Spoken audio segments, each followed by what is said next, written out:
જંગી ખર્ચ, યુદ્ધમાં એમને તો લડાઈ નહીં, આટલું લાંબુ યુદ્ધ ચાલ્યું હોય એટલે ઇટાલીને $12 અબજનો જંગી ખર્ચ થયો, 6 લાખ સૈનિકોની જાનહાનિ થઈ, પણ મિત્ર રાષ્ટ્રોએ તેને ઇટાલીની ઉપેક્ષા કરી. મિત્ર રાષ્ટ્રો એના સપોર્ટમાં હતું તો પણ મિત્ર રાષ્ટ્રોએ 6 લાખ સૈનિકોની ઇટાલીમાંથી ખાલી 6 લાખ સૈનિકોની જાનહાનિ થઈ, પણ આટલું બધું ઇટાલીએ મિત્ર રાષ્ટ્રને સપોર્ટ કર્યો હતો ને તો પણ મિત્ર રાષ્ટ્રના જે હતા એ લોકોએ એની સામે અવગણના કરી, એની તરફ ધ્યાન જ ના આપ્યું. એટલે ઇટાલી રોષે ભરાઈ ગયું, ગુસ્સે થઈ ગયું એ લોકો સામે કે અમે લોકોએ આટલો $12 અબજ ખર્ચ કર્યો અને 6 લાખ સૈનિકો બી આપ્યા તો પણ એ લોકોએ આપણનું ધ્યાન ના રાખ્યું, એટલે એ લોકોની અવગણના થઈ. એટલે ઇટાલી રોષે ભર્યો, ઇટાલીનો રાષ્ટ્રીય સ્વમાન ભંગ થયો. તે માટે ઇટાલીની સરકાર જ જવાબદાર છે તેમ માની ઇટાલીની જનતા તેનો બદલો લેવા માંગતી હતી. એટલે ઇટાલીની જનતાને એવું થયું કે આ બધા માટે આપણી સરકાર જ જવાબદાર છે એમ, એટલે એના માટે શું કર્યું, એના અપમાનનો બદલો લેવો હતો. એટલે ઇટાલીને આવા કપરા સંજોગોમાંથી ઉગારવા માટે બેનિટો મુસોલિની નામનો વ્યક્તિ હતો, બેનિટો મુસોલિની, એણે શું કર્યું, ફાસિસ્ટ પક્ષની રચના કરી. એટલે જે ફાસીવાદ શબ્દ છે ને એ ફાસિસ્ટ ઉપરથી આવેલો છે. ઇટાલીમાં ફાસીવાદ શબ્દ છે ને એ ફાસિસ્ટ શબ્દ પરથી આવ્યો. બેનિટો મુસોલિનીઓએ ઇટાલીમાં ફાસિસ્ટ પક્ષની સ્થાપના કરી. એનું પ્રતીક શું હતું, લાકડાની ભારી અને કુહાડિયા, કે બધા જતા રહે છે વારે ઘડીએ, લાકડાની ભારી અને કુહાડી એનું પ્રતીક હતું. જે રોમન સમ્રાટની સર્વોપરિતાનું પ્રતીક છે તે અપનાવ્યું હતું. રોમન સામ્રાજ્યની સર્વોપરિતાનું પ્રતીક પૂછાય તો પણ એ લખવાનું કે લાકડાની ભારી અને કુહાડી. અને તમને એવું પૂછાય કે ઇટાલીનું ફાસિસ્ટ પક્ષનું પ્રતીક કયું તો પણ એમાં લખવાનું કે લાકડાની ભારી અને કુહાડી. ફાસીવાદ ઇટાલીને ફાસેજે શબ્દ પરથી ઉતરી આવ્યો છે, એટલે એને ફાસેજે શબ્દ પરથી ફાસીવાદ શબ્દ આવ્યો છે. ફાસેજેનો અર્થ શું થાય કે બધી જ વસ્તુઓ પર રાજ્યનો અધિકાર છે.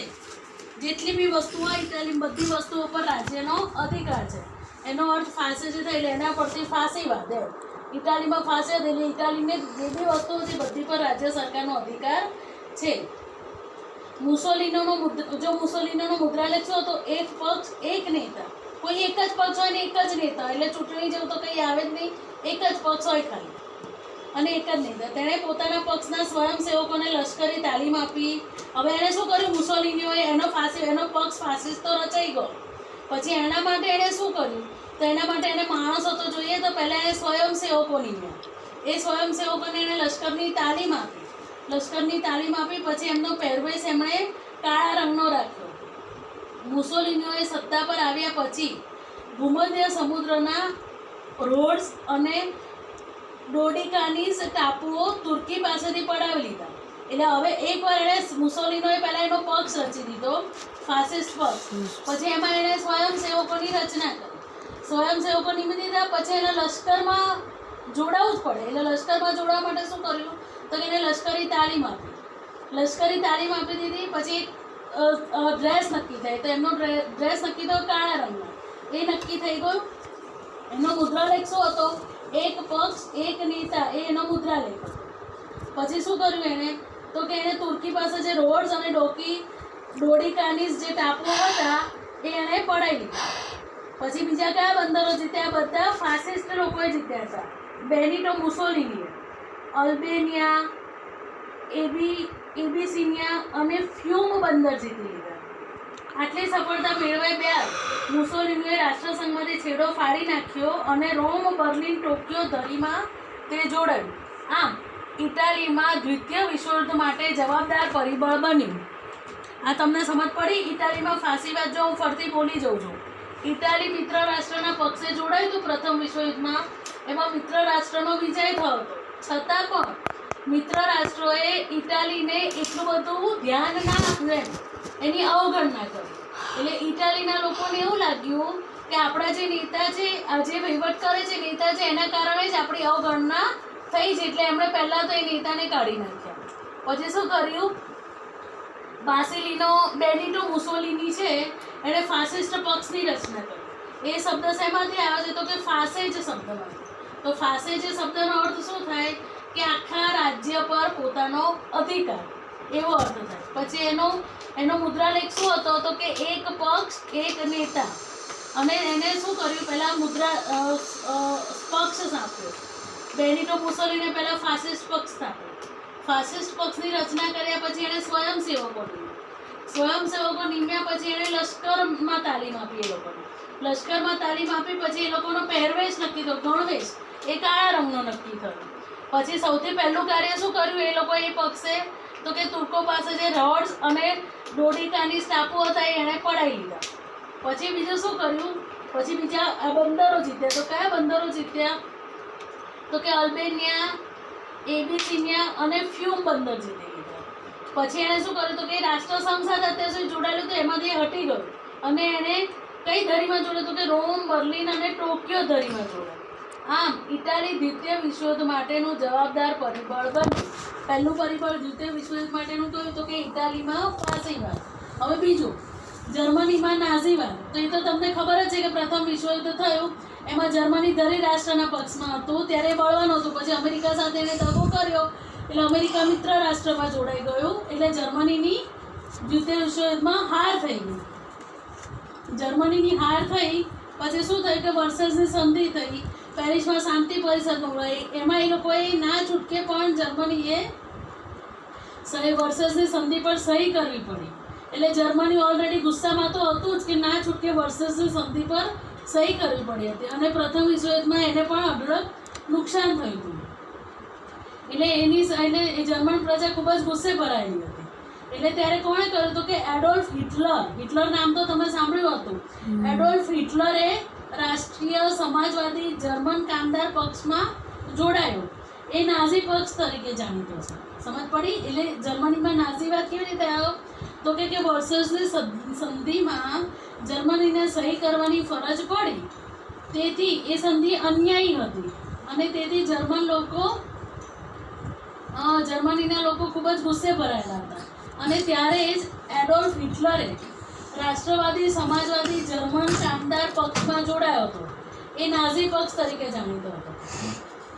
હવે નાઝી પક્ષની વિચારસરણી કેવી હતી તો કે રાષ્ટ્રવાદ અને સમાજવાદનો સમન્વય હતો. એવું નહોતું કે એટલા રાષ્ટ્ર વિશે જ વિચારતો હતો, એ રાષ્ટ્રવાદ અને સમાજવાદ બંનેનો સમન્વય હતો. અને એ જ અરસામાં જર્મનીમાં ત્યારે રાષ્ટ્રપતિ હતા હિન્ડેનબર્ગનું મૃત્યુ થઈ ગયું. એટલે હિટલરે રાષ્ટ્રપતિ પદ ધારણ કરી લીધું અને જર્મનમાં સરમુખત્યારશાહી સ્થાપના થઈ. એવું પૂછાય તમને કે જર્મનમાં સરમુખત્યારશાહીની સ્થાપના કેવી રીતે થઈ? તો શું લખવાનું તો કે જ્યારે પ્રથમ વિશ્વયુદ્ધ પછી પેરિસની શાંતિ પરિષદે વર્સેસની સંધિ કરી તેમાં જર્મનીને સહી કરવાની ફરજ પડી, તેથી જર્મનીના લોકો ગુસ્સે ભરાયેલા હતા, ક્રોધિત હતા.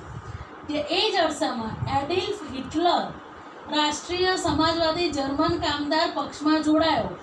રાષ્ટ્રીય સમાજવાદી જર્મન કામદાર પક્ષ એ નાઝી પક્ષના નામે જાણીતો હતો અને નાઝી પક્ષની વિચારસરણી રાષ્ટ્રવાદ અને સમાજવાદનો સમન્વય હતો.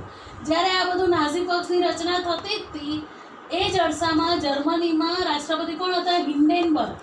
એનું મૃત્યુ થઈ ગયું અને તેથી હિટલરે રાષ્ટ્રપતિ પદ ધારણ કરી લીધું અને જર્મનીમાં સરમુખત્યારશાહીની સ્થાપના થઈ ગઈ. હિટલરે કેવી નીતિ અપનાવી? નામ ઉપરથી ખબર પડે છે, ઉગ્ર અને આક્રમક નીતિ. અને જર્મન પ્રજાને સંકુચિત રાષ્ટ્રવાદ તરફ દોર્યું. એમ એટલે બસ કે આપણે આપણું જ વિચારવાનું, બીજા કોઈનું જ વિચારવાનું નહીં. સંકુચિત રાષ્ટ્રવાદ હતો. જે હિટલરનું માણસ કેવું હતું? સંકુચિત હતું એમ. અને જર્મન પ્રજા હિટલરને ફ્યુહરર એટલે તારણહાર. જર્મન પ્રજા માટે તો હિટલર સારો જ હતો એમ કે એને રાષ્ટ્રપતિ પદ ધારણ કરી લીધું, બધું કર્યું એને, એના માટે તો એ સારો જ હતો. અને નાઝી પક્ષ અને પછી શું થયું? નાઝી પક્ષ રજૂ થયો એટલે નાઝીવાદ હતો. પછી એમાં સૈનિકો નિમાયા. જેવી રીતે આગળ ઇટાલીમાં કાળા રંગનો પહેરવેશ હતો એવી રીતે નાઝીવાદનો ભૂરા રંગનો લશ્કરી પોશાક હતો અને ખભા પર લાલ રંગની પટ્ટી ચોંટાડતા અને સ્વસ્તિક જેવું પ્રતીક લગાવતા હતા. હવે જર્મનીમાં નાઝીવાદ હતો એનો સૈનિકો કેવું તો કે ભૂરા રંગના કપડાં પહેરવાના, ખભા પર એક લાલ કલરની પટ્ટી ચોંટાડે અને એની પર એક સ્વસ્તિક એટલે સાથીઓ એવું ચિહ્ન હોય. સત્તા પર આવ્યા પછી હિટલર હવે સત્તા પર આવી ગયો. હિટલર પછી એને શું કર્યું તો કે એક હતું સત્તાવાદી અને યુદ્ધ પ્રિય સ્વભાવ સ્પષ્ટપણે જોવા મળે. યુદ્ધ પ્રિય, એને લડાઈ બહુ ગમે. કોઈ એને હેરાન કરે એટલે સીધો એનો લડવા જતો રહે. તેનું મુખ્ય ધ્યેય શું હતો તો કે જર્મનીના એક મહત્વની સત્તા તરીકેના ઉદયનું હતું અને તેની નીતિનું લક્ષ્ય જર્મન જાતિના શુદ્ધિકરણના નામે યહૂદીઓ, જીપ્સી અને માનસિક રીતે અસ્થિર વ્યક્તિઓનો નાશ કરવાનો હતું. જો આ હિટલર હતો એ જર્મનીમાં શું વિચારતો હતો, એને એક તો એનો નાઝીવાદ તો લાઈક દીધો, પ્લસ બીજું એવું વિચારતો હતો કે એક તો એનો મુખ્ય ધ્યેય શું હતો કે મહત્વની સત્તા તરીકે જર્મનીનો ઉદય થઈ જાય. હવે મહત્વની સત્તા તરીકે જર્મનીનો ઉદય ક્યારે થાય કે જ્યારે કોઈ બીજા બધા લોકો જર્મનીમાં રહે જ નહીં. એટલે એને શું કર્યું કે જે કોઈ અસ્થિર મગજનો હોય, યહૂદી હોય, જીપ્સી હોય, એ બધી જાતિના લોકો હોય તે લોકોને કાઢી નાખ્યા. એ લોકોનો નાશ કરવાનું હતું. અને બીજા વિશ્વયુદ્ધના અંત સુધીમાં તો અસંખ્ય યુરોપિયન યહૂદીઓએ જીવ ખોયા, જે હોલોકાસ્ટ એટલે નરસંહાર તરીકે ઓળખવામાં આવે છે.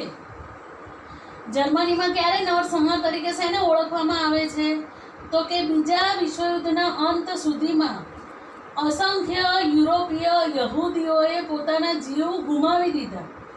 એને હોલોકાસ્ટ અથવા તો નરસંહાર તરીકે ઓળખવામાં આવે છે. હિટલરનો વિસ્તારવાદ, પડોશી દેશો સાથેના લશ્કરી પગલાં, એ યુદ્ધ પ્રિય જ હતો. એટલે કોઈ સાહેબ અવરચંડ નહીં કરે એટલે સીધો એ લડવા જતો રહે. એટલે પડોશીઓ સાથે જે હોય પડોશી દેશો એની સાથે પણ લશ્કરી પગલાં જ લે અને ચોક્કસ જૂથનો નાશ કરવાની નીતિ. એના મગજમાં એવું છે કે બસ મારે આ જ જૂથ જોઈએ છે, બીજા બધા જૂથોને ગમે તેમ કરીને નાશ કરી દે. એને યહૂદી, જીપ્સીના અસ્થિર મગજના જે લોકો હતા કે જે વિક્ષિપ્ત લોકો કહેવાય, એ લોકોનો બધાનો નાશ કરી દીધો હતો. અને તે બીજા વિશ્વયુદ્ધ તરફ દોરી જતા ખૂબ જ મહત્વના કારણો હતા. ઇટાલી કેમ જોડાયું હતું તો કેમ જીત્યું હતું મિત્ર રાષ્ટ્ર એના પક્ષમાં હતું પણ એને અસંતોષ થયો હતો. જર્મનીમાં નાઝીવાદ કેમ આવ્યો હતો તો કે હારી ગયો હતો એટલે ઉશ્કેરાયેલો હતો. એને વર્સેલ્સની સંધિ પર સહી કરવી પડી હતી એટલે. હવે આગળ આવ્યું જાપાન. તો પ્રથમ વિશ્વયુદ્ધમાં 1919ની વર્સેલ્સની સંધિમાં જાપાનને પોતાની ધારણી મુજબના ચીન પ્રદેશનો લાભ મળ્યો નહીં. એટલે ત્યારે વર્સેલ્સની સંધિ થઈ હતી ને ત્યારે જાપાનના લોકોને ચીનના અમુક પ્રદેશનો લાભ મળવાનો હતો એવું સંધિમાં લખેલું હતું પણ એ આપ્યો નહીં. એટલે જાપાન ઉશ્કેરાયેલી હતી. એટલે જર્મનીના ઘણા સંસ્થાનો ઇંગ્લેન્ડ અને ફ્રાન્સે વેચી લીધા. એટલે જાપાનને મળવું જોઈતું તે કશું જાપાનને મળ્યું નહીં અને જર્મની જે સંસ્થાનો હતા ને ઇંગ્લેન્ડ અને ફ્રાન્સે વેચી લીધા હતા. એટલે જાપાનને અસંતોષ થયો. હવે જાપાનનો યુવા વર્ગ એટલે યંગ જનરેશન જે કહેવાય ને એ કેમ જાપાન પ્રત્યે ગુસ્સે હતી તો કે ઈસવીસન 1921-22માં વોશિંગ્ટન પરિષદમાં ઇંગ્લેન્ડ અને અમેરિકાના નૌકાદળના ફક્ત 35% નૌકાદળ રાખવાની દરખાસ્ત જાપાનને સ્વીકારવી પડી હતી. એટલે જે ઇંગ્લેન્ડ અને અમેરિકાનું જે નૌકાદળ હોય એમાંથી ખાલી 35% જાપાનનું રાખવાનું. એટલે પછી હવે લોકોને નોકરી કેવી રીતે મળે? સૌથી વધારે ઇન્કમ ત્યારે લશ્કરવાદ જ હતું. બધા લશ્કરમાં જોડાય ને એમાંથી એ લોકોને આવક વધારે થાય અને તેને સખાલિન અને સાઇબિરિયા ટાપુ ખાલી કરવા પડ્યા. તેથી જાપાનનો યુવા વર્ગ નારાજ થયો. હવે જાપાનનો યુવા વર્ગ કેમ નારાજ તો ફરીથી સમજાવું છું. ઈસવીસન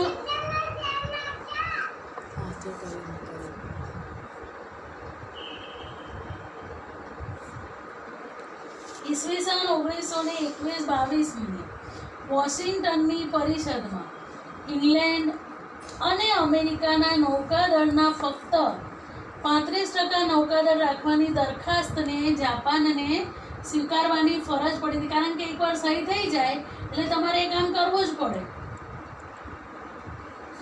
એમાં પરિષદમાં એવું નક્કી થયું અને એના સખાલિન જે જાપાનના બે ટાપુ હતા સખાલિન ને સાઇબિરિયા એ લોકોને ખાલી કરી દેવા પડ્યા હતા. એટલે જાપાનનો યુવા વર્ગ નારાજ થયો. એ સમય દરમિયાન જાપાનમાં ચૂંટણી થઈ અને તેમાં લશ્કરી ઢબના શાસનની તરફેણ કરવાના પક્ષની બહુમતી મળી. લશ્કરી ઢબ એટલે બધા ત્યારે લશ્કર જ બનાવતું હતું એમ કે જ્યાં લશ્કર વધારે હોય, જે પક્ષ પાસે લશ્કર હોય કે જે પક્ષ લશ્કરનું જ વિચારે એને બહુમતી મળે. અને જાપાનના લશ્કરી રાષ્ટ્રવાદે વિસ્તારવાદની નીતિ વ્યાપક બનાવેલા લશ્કરની નીતિ હતી. એટલે જાપાનમાં લશ્કર બાજુ એવું લખેલું છે, કારણ કે જાપાને કયા પક્ષને બહુમતી મળી કે જે પક્ષ લશ્કર વિશે વિચારતો હતો એ પક્ષને બહુમતી મળી હતી. અને જાપાનને રાષ્ટ્રસંઘની સમિતિમાં કાયમી સભ્યપદ ના મળ્યું, એટલે પણ એ લોકો ઉશ્કેરાયેલા હતા. એટલે જાપાનની સામ્રાજ્યવાદી જે પ્રવૃત્તિ હતી, વિસ્તારવાદની નીતિ કે પોતાનો દેશનો વિસ્તાર વધાર્યા જ કરવો, એ કોઈ રોકી શક્યું નહીં. પછી ઈસવીસન 1932માં શું થયું હતું જાપાનમાં? તો ઈસવીસન 1932માં મંચુરિયા કબજે કરીને ત્યાં મંચુકો સરકાર સ્થાપી. વિસ્તારવાદની નીતિ હતી જાપાનની, એટલે ત્યાં આગળ આજુબાજુ કોઈ હશે મંચુરિયા પ્રદેશ, એ જાપાને કબજો કરી લીધો અને ત્યાં મંચુકો સરકાર સ્થાપી. આ ઉપરાંત જાપાને દરેક દેશે અનેક બીજા બધા વિસ્તારો જીત્યા છે. તો જાપાને કયા જીત્યા? તો કે કોરિયા, મંગોલિયા, સાન્ટુમ અને ચીનના કેટલાક પ્રદેશો. શરૂઆત કેમ થઈ હતી જાપાનમાં લશ્કરવાદની? તો કે વર્સેસની સંધિ થઈ, એમાં એવું નક્કી હતું, વર્સેસની સંધિ થઈ એમાં એવું નક્કી હતું કે જાપાનને ચીનનો અમુક પ્રદેશ આપવાનો, પણ એ પ્રદેશ આપ્યો નહીં. અને ઇંગ્લેન્ડ અને ફ્રાન્સે, જર્મનીને બધા સંસ્થાનો ઇંગ્લેન્ડ અને ફ્રાન્સે જ વહેંચી લીધા. જાપાનને એ પણ ના આપ્યું એ લોકોએ. એના કારણે જાપાન ઉશ્કેરાયેલું જ હતું. અને પછી વધારે અસંતોષ કેમ થયો? તો કે ઈસવીસન 1921-22માં જે અમે વોશિંગ્ટનમાં જે પરિષદ મળી, એમાં ઇંગ્લેન્ડ અને અમેરિકાના નૌકાદળના ફક્ત 35% જ નૌકાદળને રાખવાની પરમિશન મળી હતી જાપાનને. એટલે એના બે પ્રદેશ હતા, સખાલિન અને સાઇબિરિયાના ટાપુ, એ કબજે કરી લીધા હતા. એટલે જાપાનનો યુવા વર્ગ નારાજ થયો હતો. પછી શું થયું કે એ જ અરસામાં ચૂંટણી થઈ. એમાં ચૂંટણી થઈ એટલે જે શાસક બળ લશ્કરવાદને ઉત્તેજના આપતું હતું એનો વિજય થયો, એને બહુમતી મળી. એટલે જાપાનમાં લશ્કરવાદ અને એને વિસ્તારવાદની નીતિ અપનાવી. એટલે ગમે તેમ કરીને પોતાના દેશનો વિસ્તાર વધારવો. એના માટે એણે શું કર્યું? તો કે મંચુરિયા કબજે કર્યું ત્યાં ઈસવીસન 1932માં અને મંચુકો સરકાર સ્થાપી. પછી બીજા કયા કયા પ્રદેશો જીત્યા? તો કે કોરિયા, મંગોલિયા, સાન્ટુમ અને ચીનના કેટલાક પ્રદેશો. પછી જાપાને બીજું કામ શું કર્યું? તો કે જર્મની તેમજ ઇટાલી સાથે એના સંબંધો સુધારી દીધા. એના સંબંધો જે જર્મની અને ઇટાલી સાથે ખરાબ હતા ને એને સુધારી દીધા. અને સમ્રાટ મેઈજી પછી ઈસવીસન 1936માં ગાદી આવેલા શહેનશાહ હિરોહિટોએ જાપાનની આ પ્રવૃત્તિને ઉત્તેજન આપ્યું. મેઈજી પછી કોણ ગાદી આવ્યો? જાપાનમાં પહેલા સમ્રાટ કયો હતો? તો કે મેઈજી, ઈસવીસન 1936માં. પછી કોણ આવ્યો? તો કે હિરોહિટો. પણ એને જાપાનની જે લશ્કરવાદ સામ્રાજ્યવાદની નીતિ હતી એને ઉત્તેજન આપ્યું હતું. એટલે જાપાનમાં રાષ્ટ્રસંઘનો ત્યાગ કર્યો. એટલે દ્વિતીય વિશ્વયુદ્ધનું જોડાયું હતું, એમ પરિબળ ગણાય. હવે ચોથું પરિબળ હતું વૈશ્વિક મહામંદી. હવે પ્રથમ વિશ્વયુદ્ધ થયું, બીજું પાનું ફેર્યું ને, પ્રથમ વિશ્વયુદ્ધ થયું, એમાં એવું નહોતું કે દરેક દેશને ફાયદો જ થતો, દરેક દેશને નુકસાન જ થયું હતું.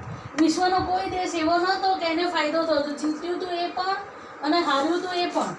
એટલે આખા વિશ્વમાં મહામંદી શરૂ થઈ.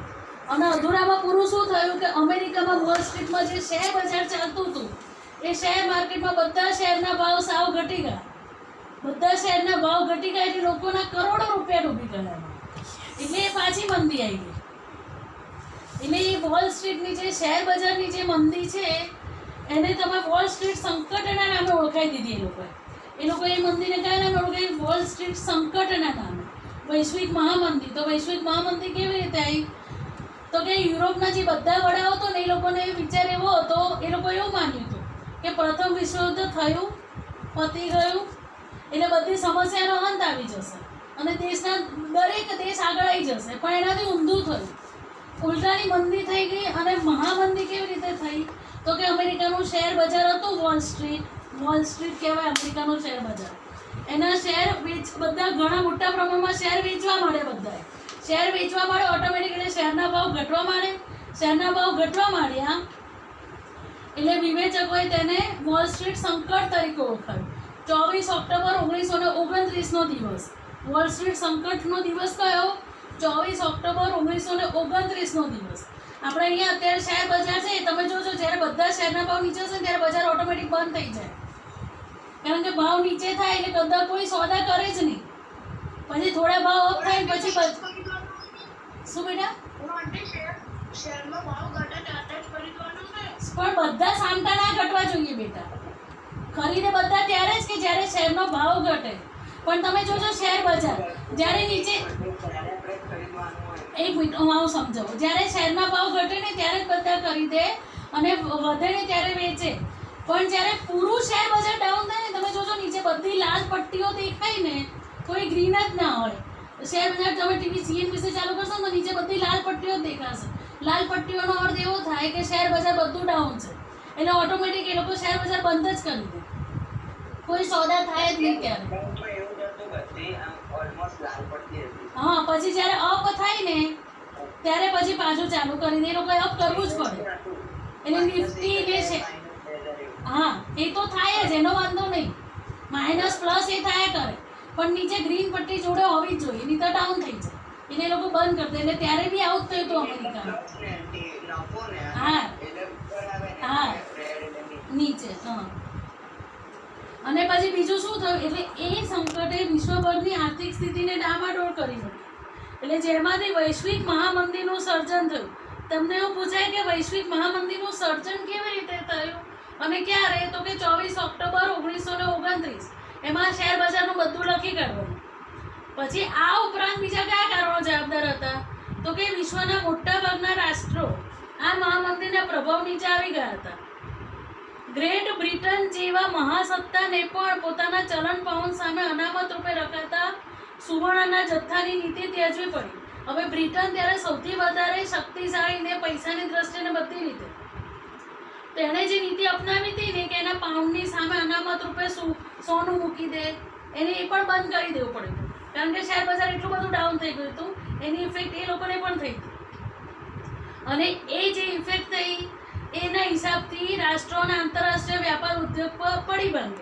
અમેરિકા જેવા સમૃદ્ધ રાષ્ટ્રોએ આર્થિક સ્થિતિની અવગણના કરીને પણ કડક નિયંત્રણો લાદવા પડે. અમેરિકા જેવા સમૃદ્ધ રાષ્ટ્રોએ પણ કડક નિયમો લાવ્યા. વિશ્વ વ્યાપાર ઘટીને અડધો થઈ ગયો. આમ વિશ્વયુદ્ધની રૂપરેખાનું સર્જન થયું. તમને એવું પૂછાય કે વિશ્વયુદ્ધની રૂપરેખાના સર્જનના માટેના જવાબદાર પરિબળો કયા? તો આ ચારે ચાર લખવાના. ઇટાલીમાં ફાસીવાદ, જર્મનીમાં નાઝીવાદ, જાપાનમાં લશ્કરવાદ, વૈશ્વિક મહામંદી. પછી આગળનો પોઈન્ટ આવશે દ્વિતીય વિશ્વયુદ્ધના પરિબળો. તો દ્વિતીય વિશ્વયુદ્ધ માટે કયા પરિબળો જવાબદાર હતા? તો કે ઉગ્ર રાષ્ટ્રવાદ, જૂથબંધી, લશ્કરવાદ, રાષ્ટ્રીય સંઘની નિષ્ફળતા, વર્સેસની સંધિ. પછી જો આગળ એડોલ્ફ હિટલરની સામ્રાજ્યવાદી મહત્વાકાંક્ષા અને જર્મનોનું પોલેન્ડ પર આક્રમણ. તાત્કાલિક પરિબળ પૂછાય તો શું લખવાનું? તો કે જર્મનીનું પોલેન્ડ પર આક્રમણ. હવે આ ચાર છે દ્વિતીય વિશ્વયુદ્ધના પરિબળો. હવે બધા વિડીયો ઓન કરી દો અને ચોપડો ને પેન લઈને મારી સામે બેસી જાઓ ફટાફટ. હા 2 મિનિટ ઊભી રહું છું, 2 મિનિટ પછી ચાલુ કરો છો. ચાલુ રાખો કે બંધ કરો?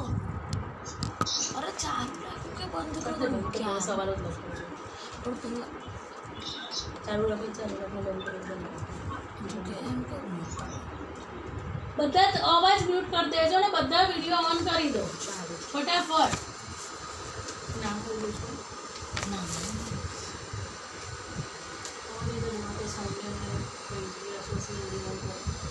એવું નહીં કહેવાનું. ફટાફટ બધા ચોપડો ને પેન લઈને વિડીયો ઓન કરો ફટાફટ. જલ્દી જલ્દી. હજી 2 જ જણનો વિડીયો ઓન છે, બીજા બધાને ભણવું નથી લાગતું. કોઈ એકબીજાને જોઈ નથી શકતું, એટલે કોઈ ટેન્શન ના કરો, બધા વિડીયો ઓન કરી દો. બેટા અદિના તારે ચાલશે, તું નહીં કરે તો.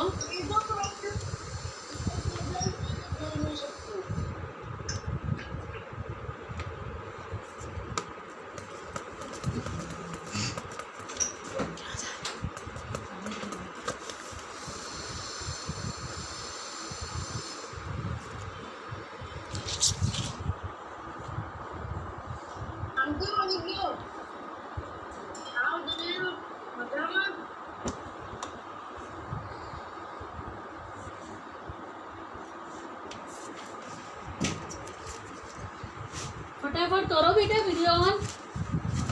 હજી 6 જણનો 5 જણનો 3 જણ 4 જણ છે ખાલી.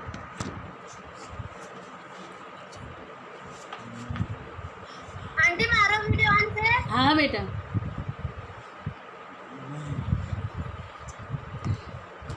મારો હા બેટા.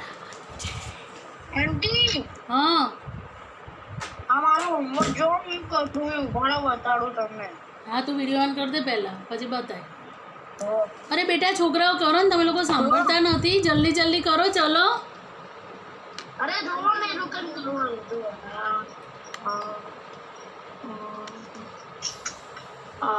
બહુ ડાયો છોકરો. કેમ તે એક એક લીટી છોડીને લખ્યું જ બકા? શું આંટી? એક એક લીટી છોડીને કેમ લખ્યું છે? ચોખ્ખાઈ રહે ને. અચ્છા ઓકે સારું.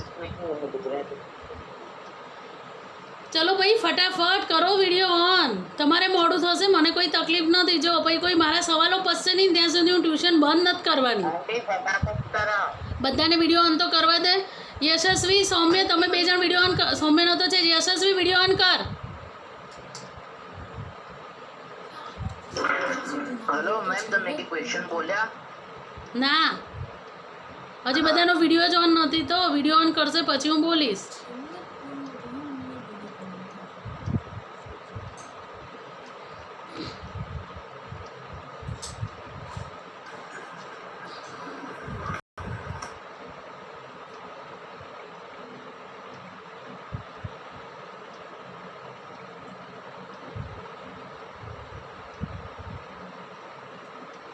આંટી બોલો પછી.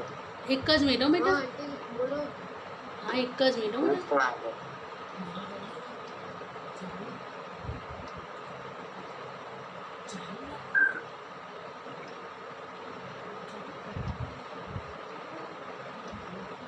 આંટી એકવાર દેખાય એવું કરો ને થોડીક વાર.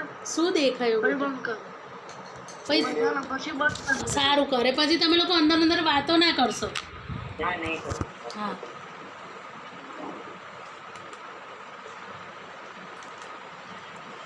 તારો વિડીયો ઓન કર ને બેટા. હું બૂમ મારું છું તોય તું સાંભળતી નથી.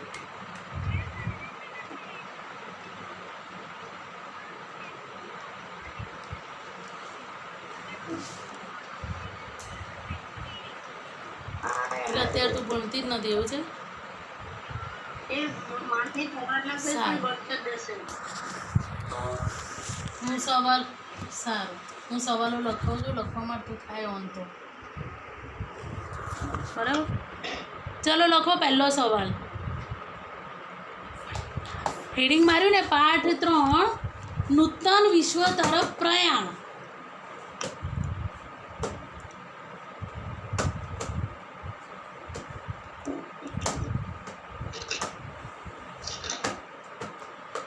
પહેલો સવાલ. લોકોનો શા માટે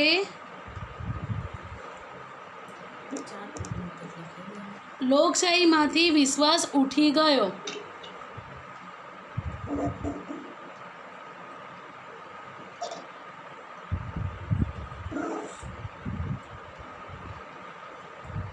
બીજો સવાલ.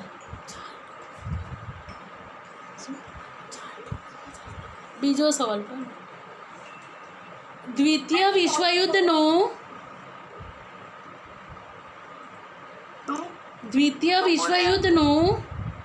બીજા વિશ્વયુદ્ધનું સર્જનાત્મક પરિબળ કયું હતું?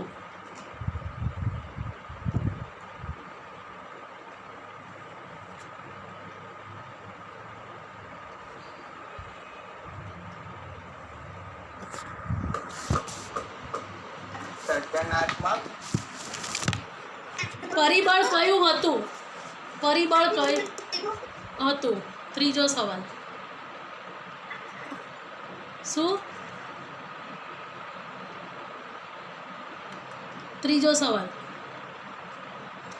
ઉપર ત્રીજો સવાલ લખો ને એની આગળ એક ફૂદડી કરીને ત્યાં લખી કાઢો કે ઇટાલીમાં ફાંસીવાદ. એટલે તમને જવાબ શોધવામાં સરળતા મળશે કે આ બધા સવાલ ઇટાલીના ફાંસીવાદના જ છે. ત્રીજા સવાલ આગળ ત્યાં તો ઉપર ફૂદડી કરીને ઇટાલીમાં ફાંસીવાદ લખો ને પછી ત્રીજો સવાલ નંબર આપો.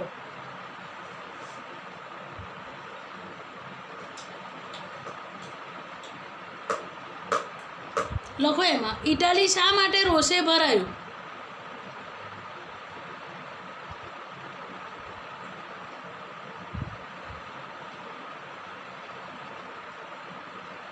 બીજો સવાલ. ફરીથી બોલો ને. બધા વિડીયો ચાલુ કરો તો મને ખબર પડશે બેટા. તમે કેમ વિડીયો બંધ કરી દો છો? મને એ સમજ નથી પડતી છોકરાઓ. ફટાફટ ચાલુ કરો. બીજો સવાલ. પહેલો સવાલ ફરીથી બોલું છું. ઇટાલી શા માટે રોષે ભરાયું? હવે બીજો સવાલ. ઇટાલી પ્રથમ વિશ્વયુદ્ધમાં કોના પક્ષે લડ્યું?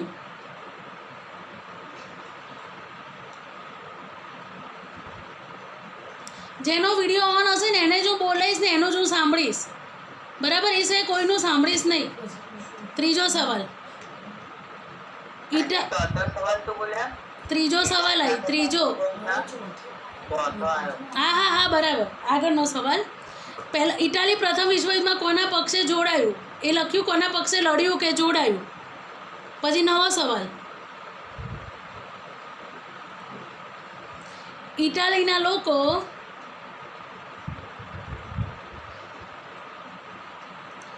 ઇટાલીની સરકારને શા માટે જવાબદાર ગણતા હતા?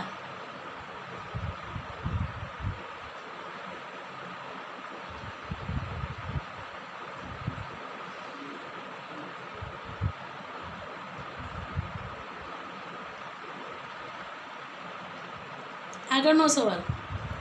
ઇટાલીની જનતા શેનો બદલો લેવા માંગતી હતી?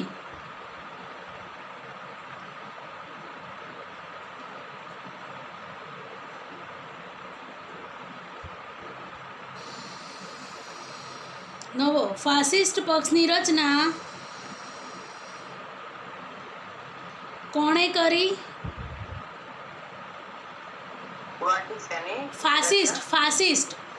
ફાસિસ્ટ પક્ષની રચના કોણે કરી અને તેનું પ્રતીક શું હતું?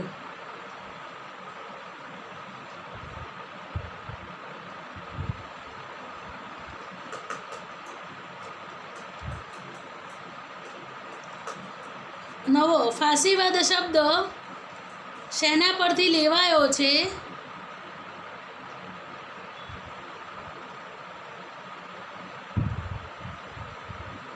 અને તેનો શો અર્થ થાય છે? ફાસીવાદ શબ્દ શેના પરથી લેવાયો છે અને તેનો શો અર્થ થાય છે?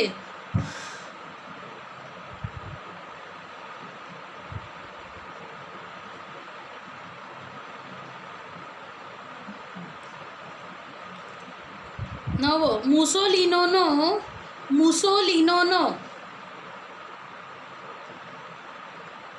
મુસોલિનોનો મુદ્રાલેખ કયો હતો?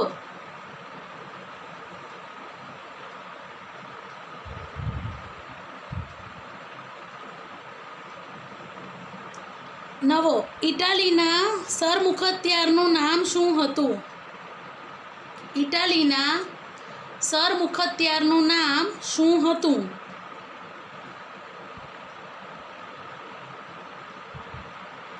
નવો. મુસોલિનો વિશે જણાવો.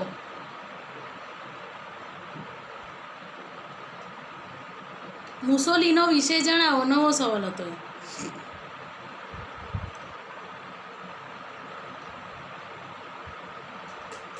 આગળનો. ઇટાલી કઈ રીતે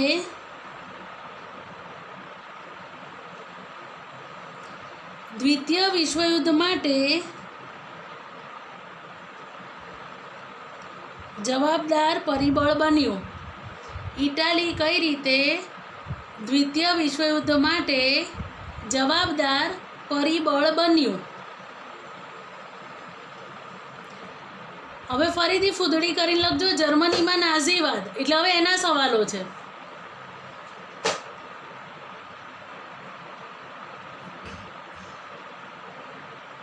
લખો. પ્રથમ વિશ્વયુદ્ધમાં મેમ શું બોલ્યા તમે? તું વિડીયો ઓન કરીશ પછી જ હું કહીશ બેટા. હું એ સિવાય કોઈનું સાંભળીશ જ નહીં જેનો વિડીયો ઓન છે એ સિવાય. કર્યો. બસ ઓન જ રાખીશ તો જ સાંભળીશ, હું કોઈનું નહીં સાંભળું નહીં તો. અને હવે જે ચાલુ બંધ કરશે ને એને હું કંઈ બોલાવીશ પણ નહીં. હા બોલું છું. પ્રથમ વિશ્વયુદ્ધના અંતે જર્મનીનું શું પરિણામ આવ્યું?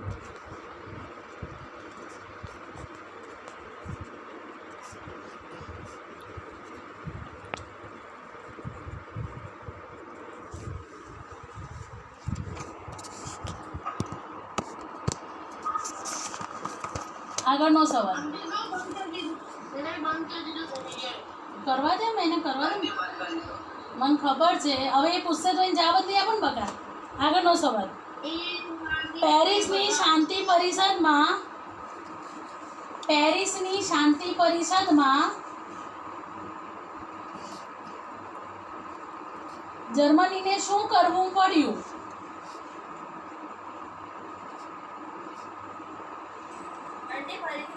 હા બોલો. પેરિસની શાંતિ પરિષદમાં જર્મનીને શું કરવું પડ્યું?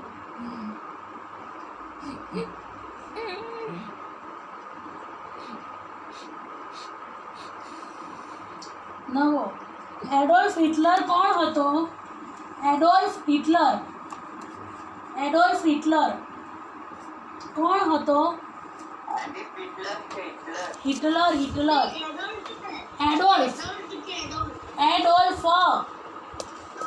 એડોલ્ફ.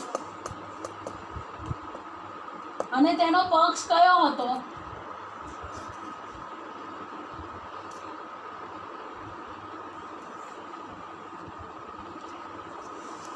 નવો. નાઝી પક્ષની વિચારસરણી કેવી હતી?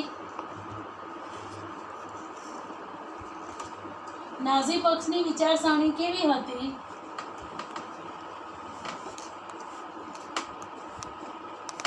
નવો. જર્મનીના રાષ્ટ્રપતિ કોણ હતા?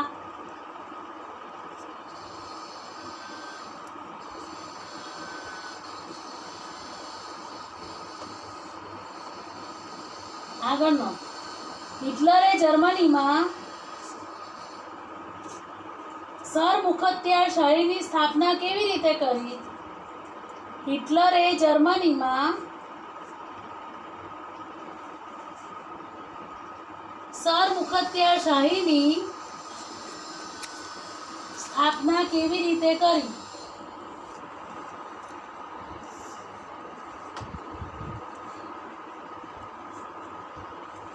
નવો. જર્મનીનો સરમુખત્યાર કોણ હતો?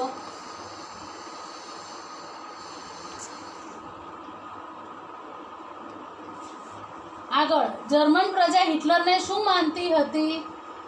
એ બંને નામ લખવાના, ઇંગ્લિશ નામ બી લખવાનું અને કાઉન્સમાં જે આપ્યું છે એ બી લખવાનું.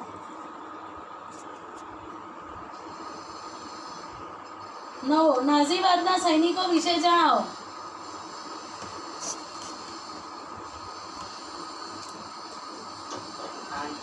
નાઝીવાદના સૈનિકો વિશે જણાવો. હા લખવા માટે શું કહે છે?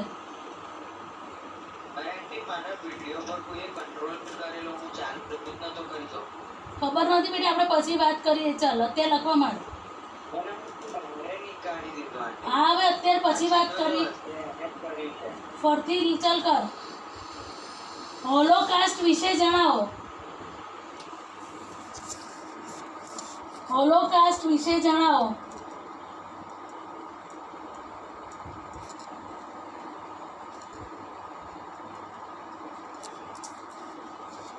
નવો. હિટલરનો મુખ્ય ધ્યેય શું હતો?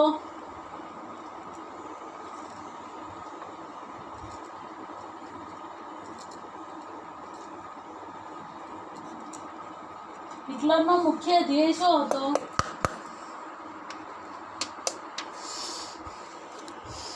નવો. બીજા વિશ્વયુદ્ધ તરફ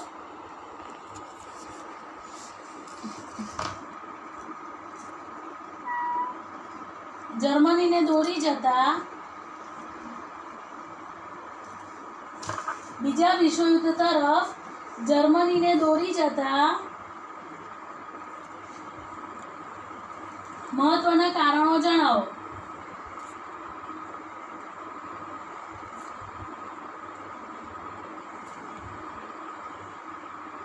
બીજા વિશ્વયુદ્ધ તરફ જર્મનીને દોરી જતા મહત્વના કારણો જણાવો. હવે ત્રીજું હેડિંગ મારો, જાપાનમાં લશ્કરવાદ. પછી એના સવાલો લખો.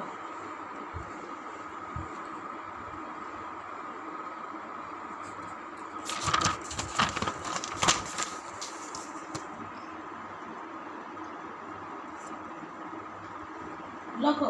અરે જાપાનને શા માટે અસંતોષ થયો? જાપાનને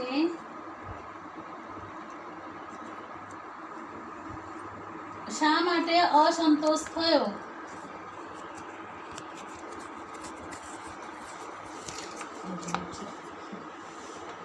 બીજો સવાલ,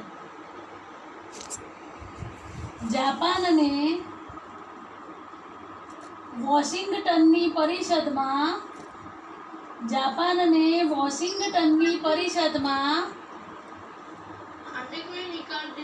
બકા હું શું કરું, બોલ તું લખવા માંડ અત્યારે. ચાલ, જાપાનને વોશિંગ્ટનની પરિષદમાં, જો સાંભળ, જાપાનમાં લશ્કરવાદનું હેડિંગ મારવાનું છે. એક સવાલ લખાયો, બીજો સવાલ છે. એક સવાલની તું લીટી જવા દે. જાપાનને વોશિંગ્ટનની પરિષદમાં શું સ્વીકારવાની ફરજ પડી?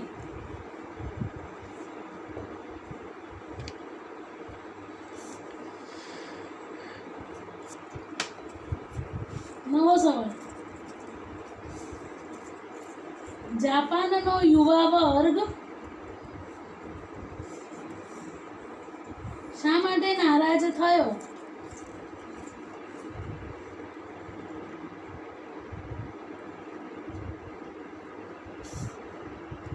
આગળ,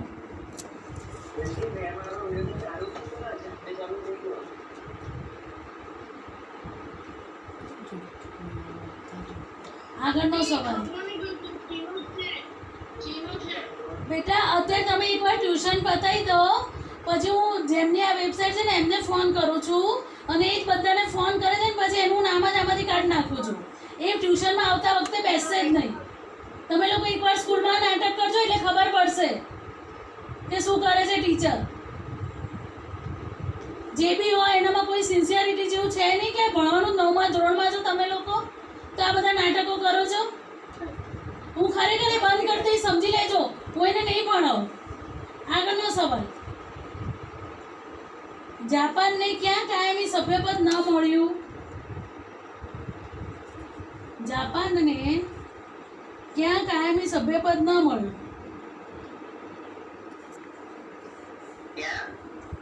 કાયમી સભ્યપદ ન મળ્યું.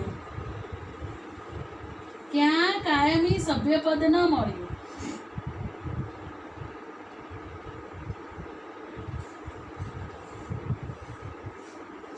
નવો સવાલ, 1932માં જાપાને કઈ સરકાર સ્થાપી, કેવી રીતે? 1932માં જાપાને કઈ સરકાર સ્થાપી, કેવી રીતે?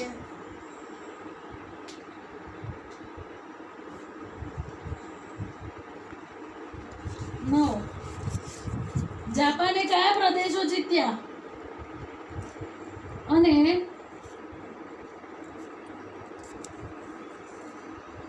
તેણે કોની સાથેના સંબંધો સુધાર્યા?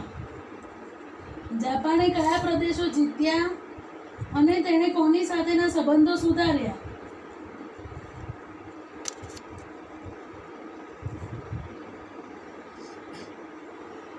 આગળ, જાપાને રાષ્ટ્રસંઘનો ત્યાગ ક્યારે અને કેમ કર્યો? જાપાને રાષ્ટ્રસંઘનો ત્યાગ ક્યારે અને કેમ કર્યો?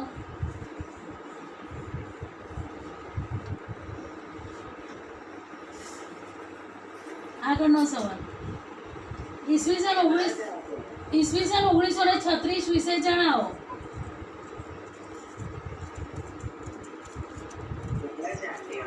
ખબર નહોતી. આગળનો, હવે પેલું ફૂદડી મારી લખો, વૈશ્વિક મહામંદી 1929.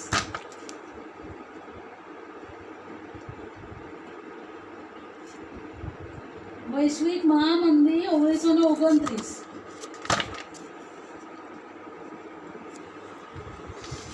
તમે તું લખે છે ને, લખવા એમાં પહેલો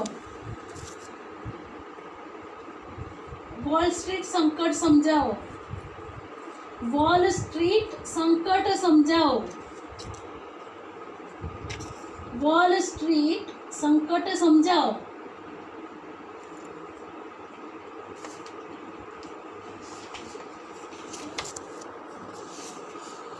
જીના જો વૈશ્વિક મહામંદીમાં ચોથી લીટી છે, તને સમજ ના પડે તો વૈશ્વિક મહામંદીનું વેડિંગ છે ને એમાં ચોથી લીટી છે. વોલ સ્ટ્રીટ સંકટ સમજાવો. મળ્યું? નવો સવાલ. વૈશ્વિક મહામંદીનું સર્જન કેવી રીતે થયું?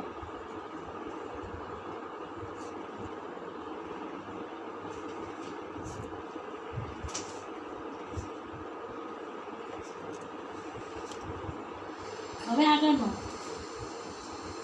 ઇટાલીમાં ફાંસીવાદ સમજાય. એટલે આ બધા જે નાના નાના જવાબ છે ને બધા ફરતી આખો એક જ જવાબ કરી લખવાનો, અલગ અલગ પોઈન્ટ પાડી. એટલે તમારે 2 વાર લખાઈ જશે એક જવાબ, એટલે તમને મોડે થઈ જશે. લખો ઇટાલીમાં ફાંસીવાદ સમજાવો.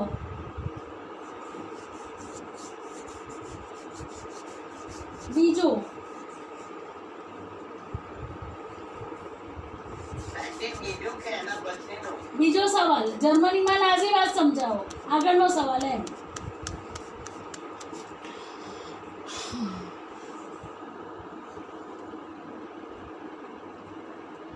આગળ જાપાનમાં લશ્કરવાદ સમજાવો.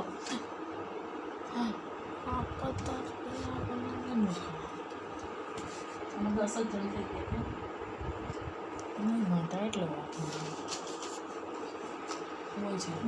આગળનો સવાલ દ્વિતીય વિશ્વયુદ્ધના મુખ્ય પરિબળો કેટલા છે? કયા કયા? એટલે પેલા જે 7 પરિબળો છે ને એના નામ લખવાના. અંદરનું મેં સમજાવ્યું નથી હજી. એટલે 7 પરિબળો છે ને એના નામ લખવાના તમારે. ચલો બાય બાય. આટલા સવાલના જવાબ લખવાના. હવે આપણું ટ્યુશન મંગળવારે આવશે. હજી તમારે સ્કૂલ ગુરુવારથી ચાલુ થઈ